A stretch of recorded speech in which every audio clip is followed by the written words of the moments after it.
Royal Thai Air Force and the Gripen. Yeah, apparently they're going to be conducting some takeoffs and landings from roads. So Taiwan's considering buying the Gripen, and they need this thing 800 meters. But Saab says, hey, it'll do it.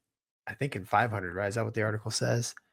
500 meters, which is pretty crazy. And requiring 400 meters. Is it 400? Yeah, 400 for takeoff, 500 for landing. There you go. That's it. Sorry, cat shot brain, dude. But so that they're gonna evaluate whether it can do it or not. So the article doesn't really say like how's this thing configured. Obviously fully loaded is gonna be a different different results than demo clean.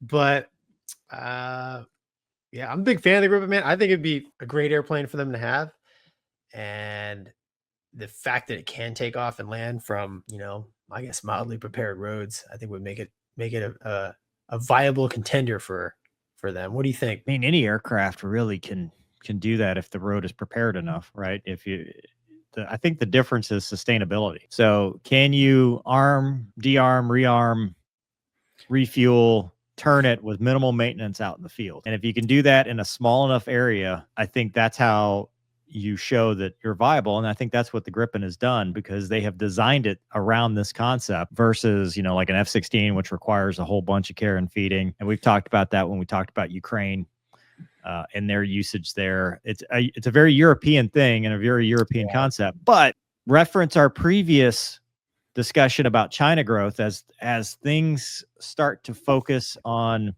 the Pacific and shifting in that region, I think you'll start to see a lot more of these requirements, because what happens when the bases are bombed? Where do you land? Where do you land and operate? Because you still got to go to war. You can't just, I'm just going to go eject over the water. You got to have contingency plans. And if you can build a network and an infrastructure to where we got plans, if we're involved in this, if it used to be if the commies come a knocking, the red Soviets. Now it's a different threat. It's a different scenario, but still same concept where we have to be ready. And that's what they're trying to buy their next fighter for. I mean, it makes sense because they're geared, correct me if I'm wrong, Gonky, but they're geared more towards defending their sovereignty. Yeah. They're not an offensive country. No, they aren't. We did an exercise with the Thai Air Force. We did one of them when I was in Malaysia, and I'm pretty sure they were flying the F5 back then too, but good. The group that I met was awesome. We had this big fan of Thai food. We had this big party afterwards, and it was amazing. Food was amazing. So yeah, I hope they get it. I'm a big fan of that airplane. It's awesome. It's really cool.